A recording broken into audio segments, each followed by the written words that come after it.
Today, on Waves of Change Women at Sea, I'm joined by the remarkable Khyra, a maritime officer whose wisdom and experience far exceed her years. From her early career on Ropax ferries to the offshore oil and gas sector, Khyra opens up about the power of authenticity, mentorship, and leadership at sea. One moment that really stood out with me was when she said, "Your mentors need to speak up for you in rooms where you are not present."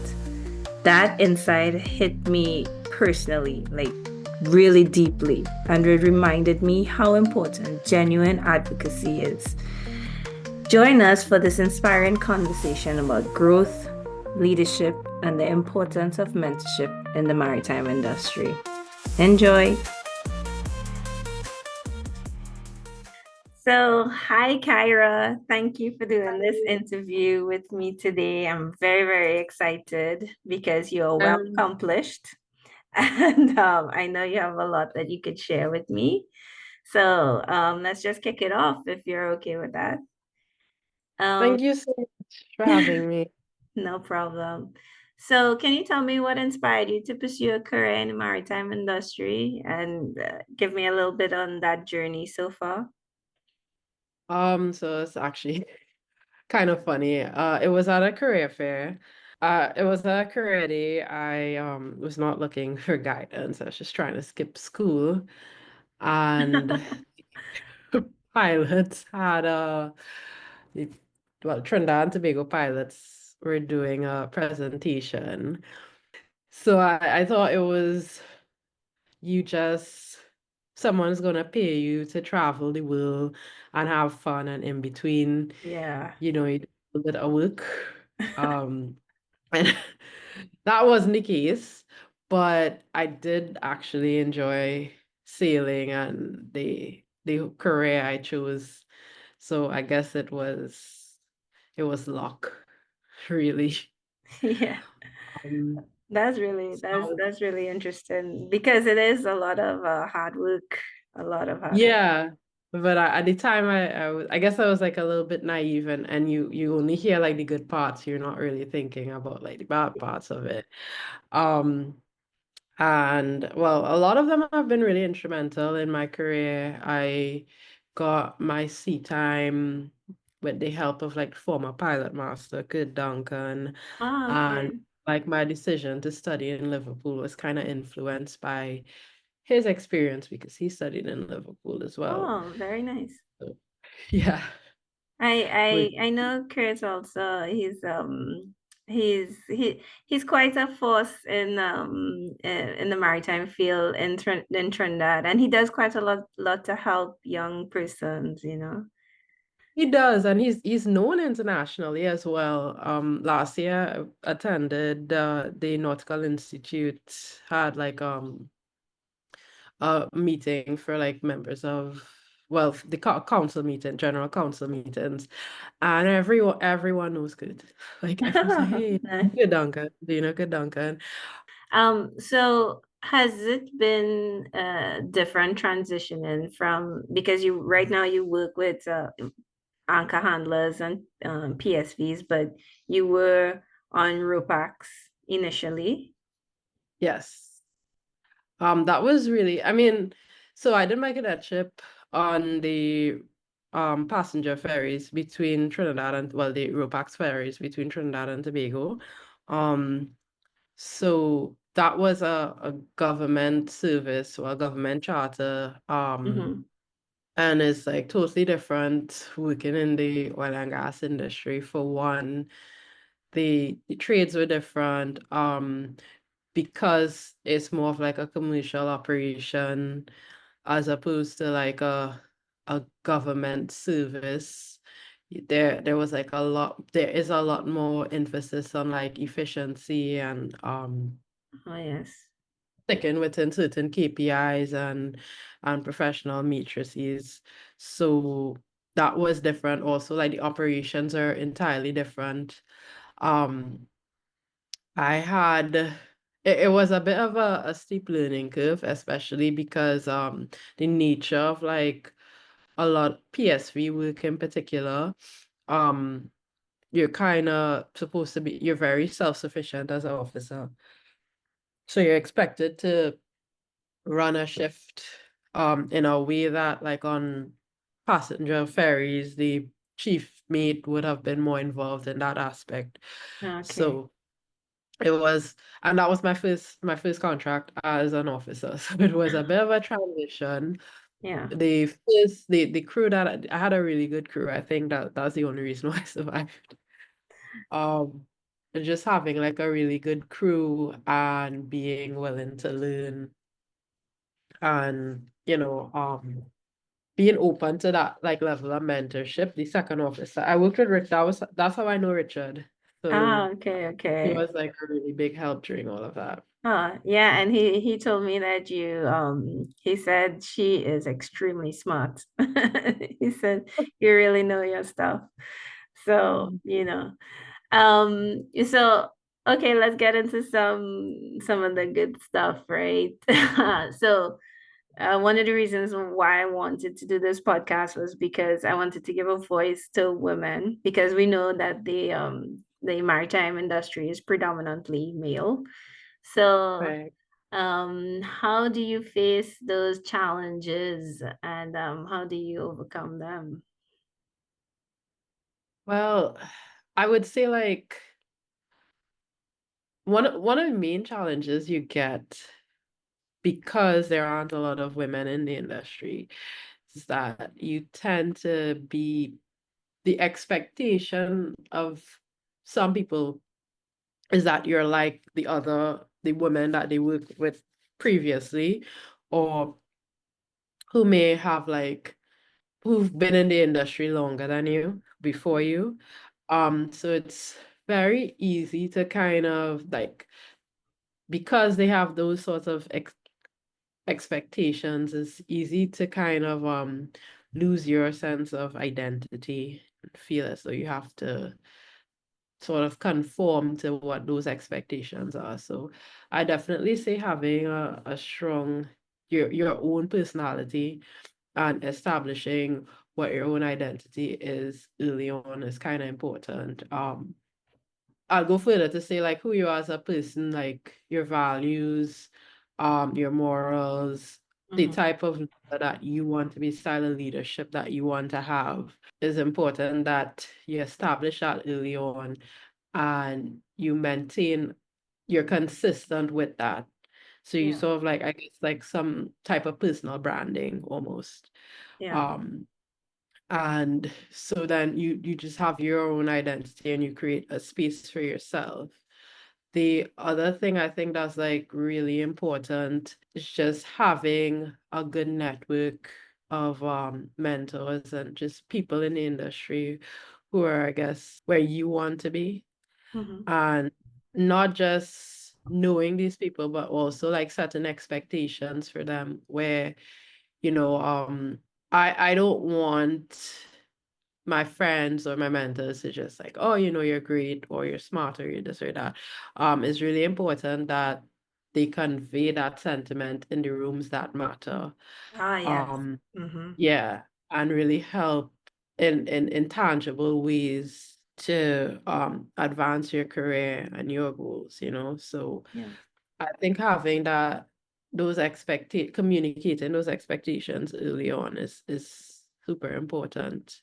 And also you have to on your end, you have to live up to, you can't expect someone to sing your praises and you don't perform. right. So, being consistent with the messaging that you want others to have about you But is you've gotten that support from your mentors and the people who you surround yourself with. yeah, and also I've had to distance myself from people because I feel like they haven't been supporting me in the way that I wanted to be supported. Hmm. And there are times as well where I don't think I communicated clearly to them like what I wanted from them as well. So you had to have those sort of conversations. It's something I would tell younger people to really focus on. And not just women, men can benefit from that as well, but just setting what your expectations are of your friend group, or even like professional relationships early on, and also reciprocating that as well, Mm. So Okay. is that something that I would advocate for? And then I guess the other thing, sort of leading up to expectations, sometimes there's still like a level of sexism. So Yeah. I think you start off having to prove yourself a lot more than certain male counterparts. And the longer you stay in the industry, people start talking about you. Mm. Mm-hmm. So it becomes less, you know, even if you go on a new vessel, people already know who you are, or Right. they heard of you. So you have that your reputation to sort of fall back on. It's important that you establish yourself in a positive light Yeah. early on, because Okay. that goodwill transfer over into other companies and other places that you work with. Okay. That's good advice. And you've ever found yourself, well, I think there's a yes to this question, but you found yourself to be the only female on board, and how do you manage that scenario? I have been the only female on a vessel before, and in the instances where there are another female on board, I was still the only female in the deck department. Right. I would say it's kind of twofold how I deal with it. I think if you fixate on the fact that you are the only female on board, or you're the only female within a department, then you're you shape your perspective along that lines. And so everything good that happens to you is because you're a woman. Everything bad that happens to you is Mm-hmm. also because you're a woman.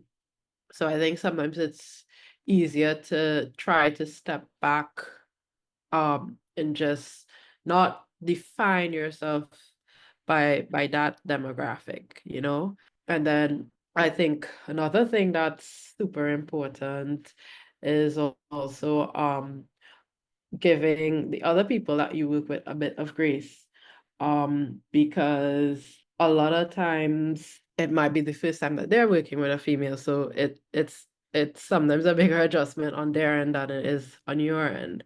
But overall, I think just being authentic, Yeah. um, like an authentic form of leadership.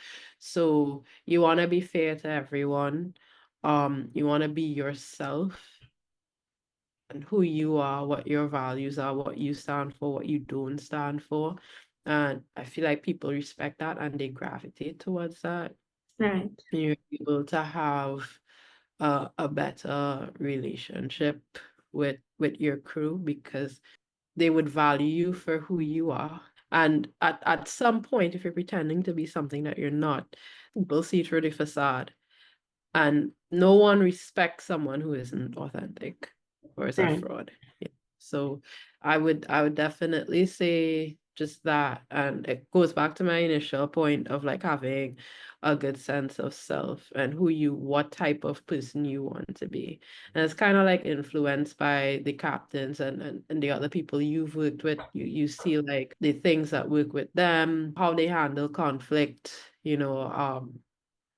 are they like super strict, or are they um more lenient? When were they strict? When were they lenient? So, you kind of like develop your own leadership style based on the environments that you've been on and the experiences that you've had. And you take things from people and sometimes you learn what not to do from them and you create your own personality, your own style of leadership and everything. So I would say it's like I'm not really answering the question directly, but I think it's like very subjective and situational. And when you're in the position, you adapt towards it as opposed to just coming in with like a game plan, if that makes sense. Yeah.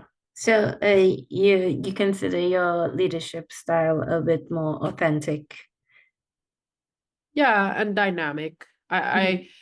I try to like lead with grace. So I'm 29 at the moment. Um It's very young. yeah. So I'm usually the youngest person on board. Hmm. They've been on like one ship where there was like a cadet who was younger than me. But I've generally been the youngest person on board. I've sailed with people who have been working on ships longer than I have existed. So the age tends to be another barrier that people have. Like no one likes a younger person telling them what to do. Mm-hmm. Um, Most people know what they have to do because they've been doing it for so long. So they understand what the company culture is, they understand what the safety policies and regulations are. So generally, you don't really need to, for in most cases, you don't have to tell people what to do because they already know. You're kind of like there to like verify that they're doing what they're supposed to do. And it's only really when there's like some sort of infraction or something that like you really start to get into, and shipping is very monotonous. So Mm-hmm. you're usually same thing over and over again. So you don't have to micromanage people. And I feel like when you give people the opportunity to manage themselves, things tend to like work smoother. That being said, is something that like you have to like develop that level of confidence in yourself and in people you work with to get to that point. Because when I started off, it was you wanted to verify everything because you were just new, and you didn't really understand the culture. You didn't trust anyone, you didn't trust yourself because Mm-hmm. it's your first time. And I was fortunate enough to work with a crew who gave me grace in trying to like figure out how to do stuff. And I learned like, hey, they know what they're doing. And a lot of times too, even if you want to implement change, especially if you're new on a vessel, it's very difficult to it's kind of nonsensical to come in at the start and tell people and change things without having like a full understanding of like why people do the things they do or like the entire system surrounding it. So it's usually like very good to kind of like lay back, see how things are flowing, why things are the way they are, and then you could kind of like start implementing change after that. But you have to have like a holistic view of the environment first before you start like, dabbling in things. Okay. So yeah.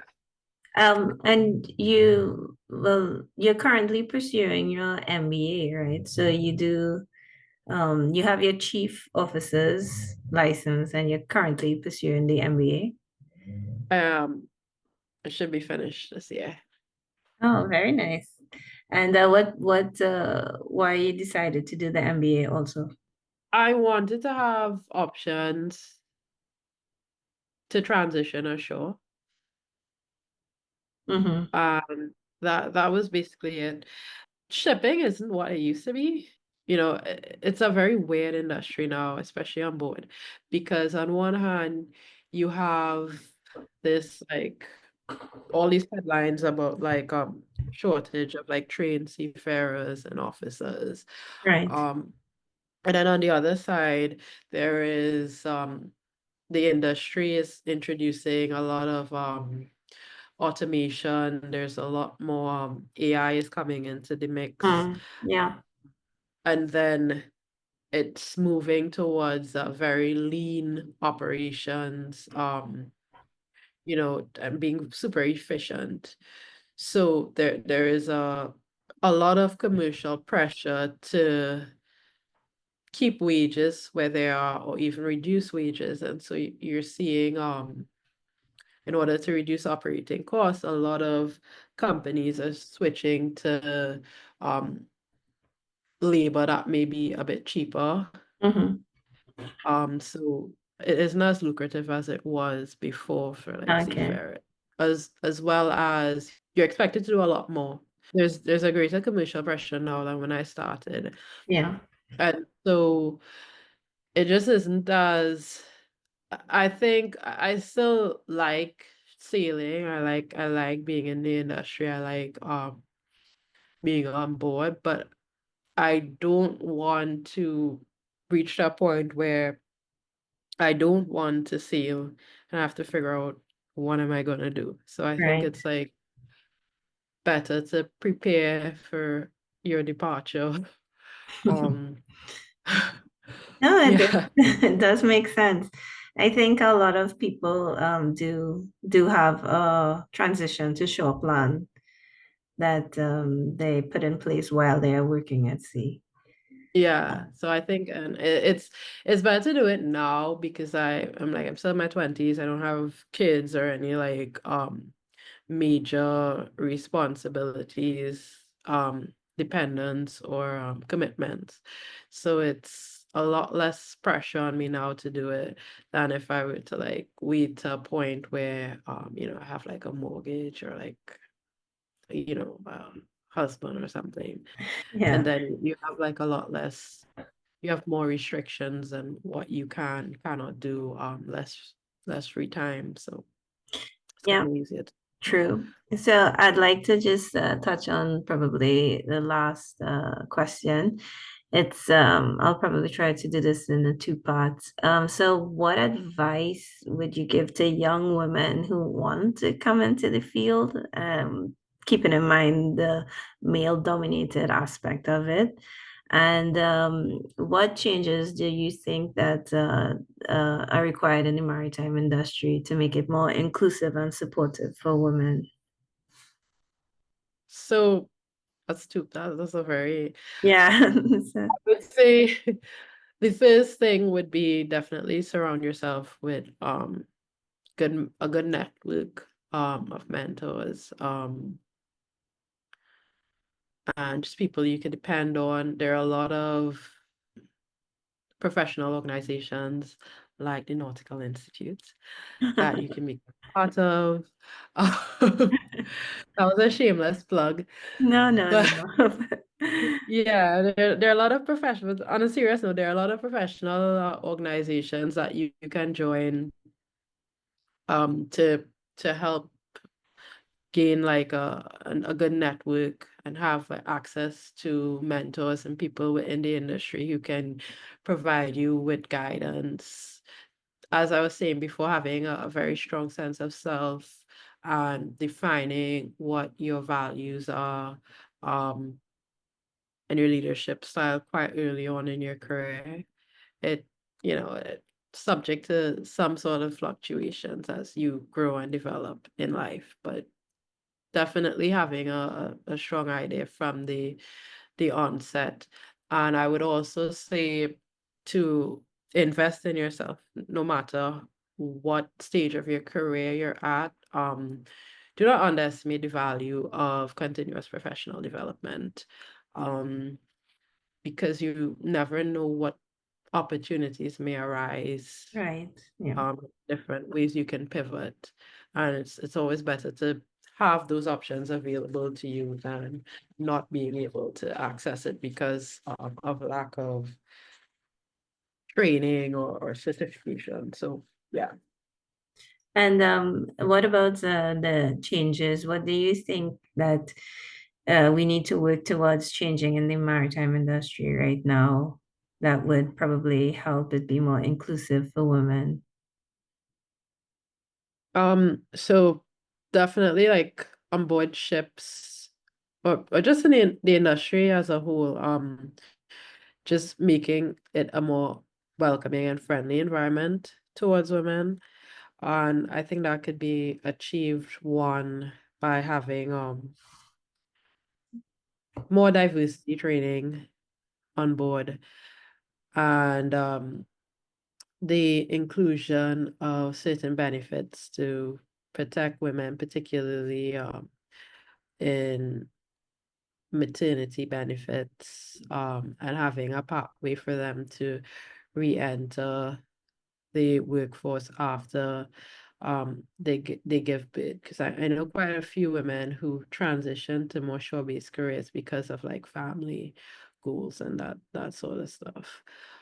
Um, so I think those would be the two things, and just having um more targeted campaigns at like I guess a high school level for young girls because it is still I think it's most of the people who join the industry it's usually because they have like a family member or friend who was part of it, and they decide it's kind of hereditary.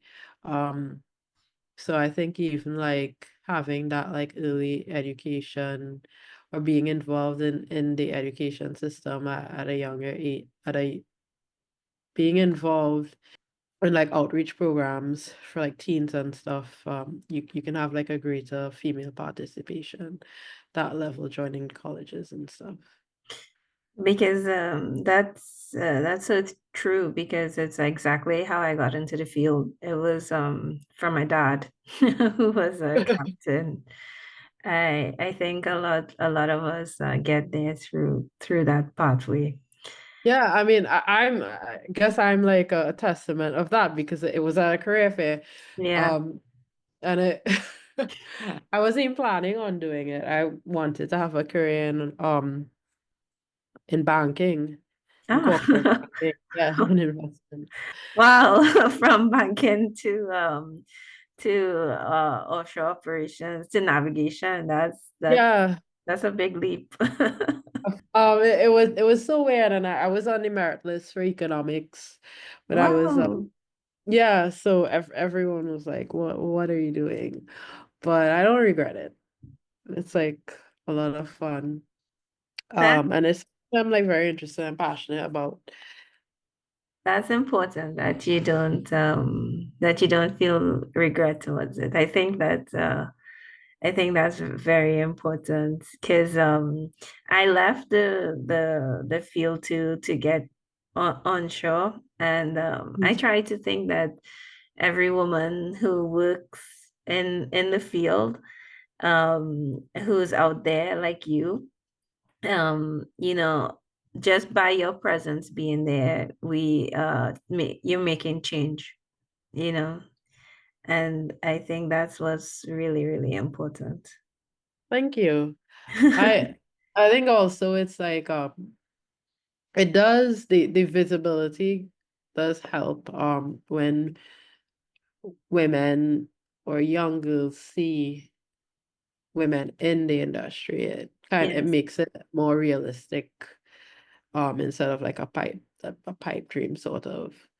Yeah. um like you if you see someone that looks like you doing what you aspire to do, it becomes more attainable, or it could be perceived as being more attainable. So I definitely um see that having like really good female mentors helps. And I've been fortunate to have a lot.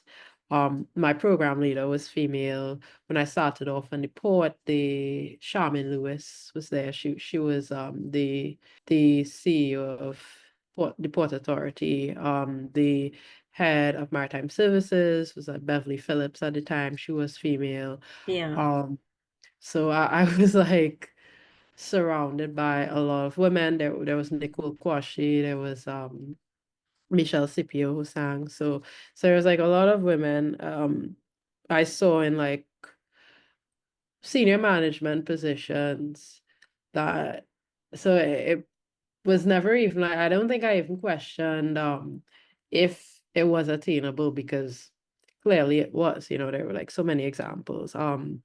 Anne Marie Chaplin, well, she is a pilot, so Yeah. that like quite there are a lot of women in the industry in quite senior roles.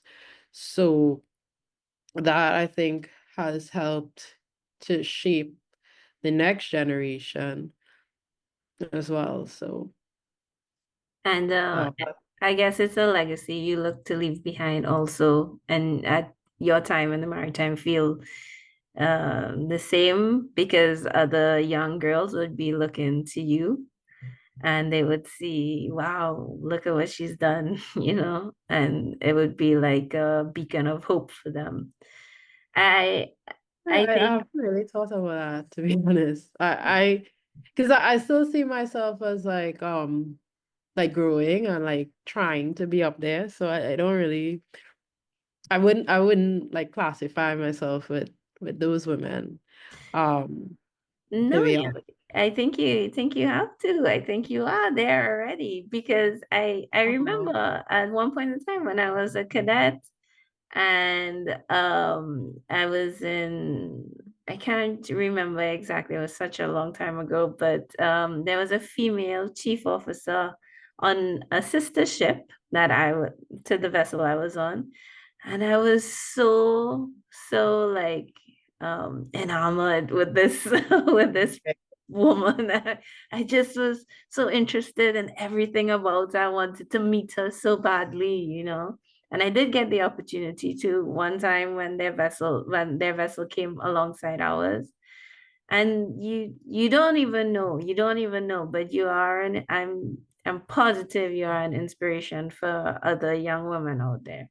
Because I mean, yeah, I definitely, if I am, I'm really honored by that because I know just how important those women are for me. So yeah, that was really cool to think that you could be that type of person for someone else. Um, but I would say that one of the the greatest takeaways I got from not just those women, but also a lot of men who've helped me in my career is like the importance of service and mentorship and giving back to the aspiring officers and just maritime general professionals. So I do focus a lot of my effort. That's one of the reasons why I joined I decided to take a more hands-on role in the Nautical Institute because I wouldn't be where I am today if someone, a lot of people, not just someone, um, didn't help me to no benefit. They didn't get anything out of it, to be honest. They just did it out of the kindness of their heart, and mm, that benevolence has translated into me being where I am. So I definitely want to be that to someone else. yeah, and that's very, very amazing and admirable. And I know that you are that to other girls and women already. Um, is there anything that I didn't get to ask you that you wanted to share before, I look to close? Um, I think I kind of like touched on the Nautical Institute a bit. But I just kind of like want to reiterate a lot of the work that they do, um, in not just advocating for seafarers, but just for having that strong professional network. So I would encourage your viewers who are in the maritime industry, even like cadets can join for free, but definitely joining the Nautical Institute, it's a good opportunity, not just for professional networking. They do a lot of courses that help with continuous professional development, and you have so many opportunities to grow um within your career. So it's something I'm like really passionate about. And just even there's like a social element of it as well. So I would encourage you all to join if possible, if you can. Okay, Yeah. that's great. And I think it's good advice. Thank you so much for doing this interview and having this conversation with me. Thank you. I'm really honored that you wanted to do a interview with me. Yeah, oh, it's my pleasure. Um, And well, thank you so much again. And we'll keep in touch.